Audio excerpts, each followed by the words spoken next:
আসসালামু আলাইকুম এভরিওয়ান, আশা করি সবাই ভালো আছেন। আল্লাহর রহমতে আমিও ভালো আছি। আজকে আমি আপনাদের সাথে শেয়ার করব খুবই মজার কয়েকটা রেসিপি।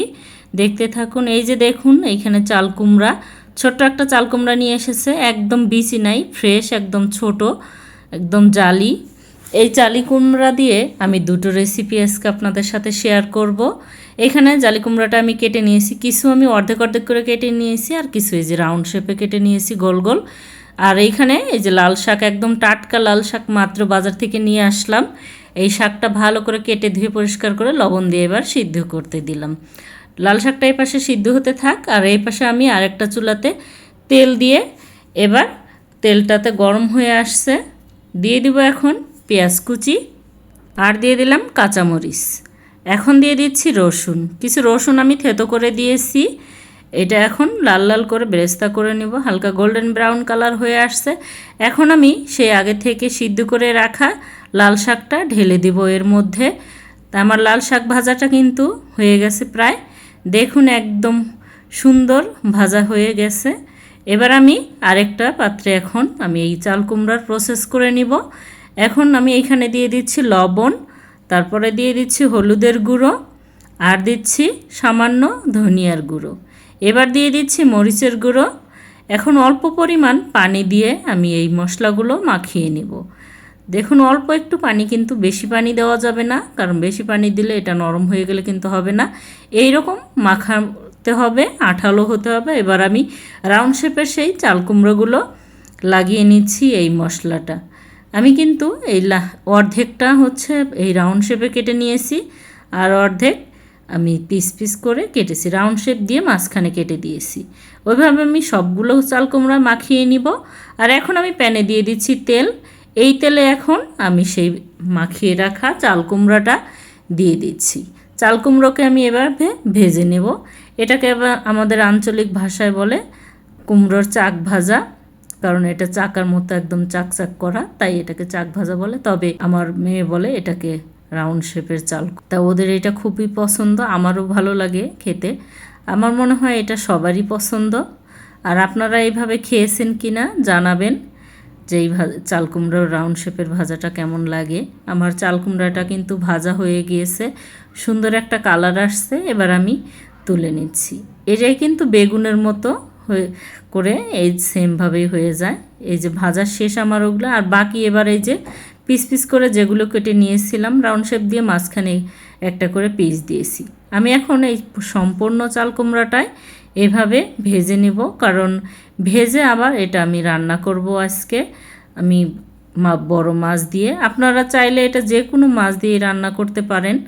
তবে আমি আজকে কী মাছ দিয়ে রান্না করছি, মাছের নাম জানি না, তবে সেই মাছটা আপনারা বলবেন অবশ্যই যে সেটা কী মাছ।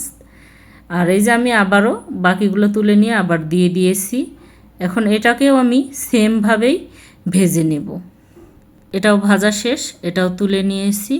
এবার আমি ওই তেলে আরেকটু তেল দিয়ে এবার মাছগুলো দিয়ে দিচ্ছি। তবে এই মাছের নাম জানি না কী মাছ, কারণ এটি আমাদের বাড়ির পুকুর থেকে আমার আম্মু একদম কেটে ধুয়ে পরিষ্কার করে দিয়েছে, তাই পিস পিস দেখে এই মাছের নাম বলতে পারলাম না। তবে মনে হয় কাতলা বা কালবাউস কিংবা এই টাইপেরই কিছু হবে, যেহেতু আমাদের পুকুরের মাছ। আমার আম্মু কেটে কিন্তু এইভাবে পিস পিস করেই দেয়, তবে আমার আজ থাকলে বলতে পারতাম যে কী মাছ। মাছটা আমার ভাজা শেষ। এখন আমি দিয়ে দিচ্ছি পেঁয়াজ কুচি। পেঁয়াজটা এবার আবারও হালকা বাদামি কালার করে ভেজে নিলাম। এখন আমি একে একে সব ধরনের মশলা দিয়ে দিচ্ছি। দিয়ে দিলাম জিরা বাটা, আদা রসুন বাটা, সামান্য লবণ পরিমাণ মতো, আর দিয়ে দিচ্ছি হলুদের গুঁড়ো।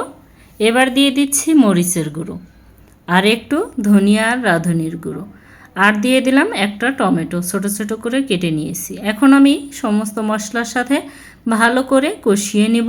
কষিয়ে যখন তেল ছেড়ে দিয়েছে, আদা রসুনের কাঁচা ফ্লেভার চলে গেছে, এই পর্যায়ে আমি দিয়ে দিয়েছি পানি ঝোলের জন্য। এবার আমি ঢাকনা দিয়ে ঢেকে কিছুক্ষণ পানি ফুটিয়ে নিব। যখন একদম বলক উঠে যাবে, ওই পর্যায়ে কিন্তু আমি সেই ভেজে রাখা চাল কুমড়োগুলো ব্যবহার করব। আমার মশলাটা ভালো করে কষিয়ে এবার আমি সেই ভেজে রাখা চাল কুমড়োগুলো দিয়ে দিলাম।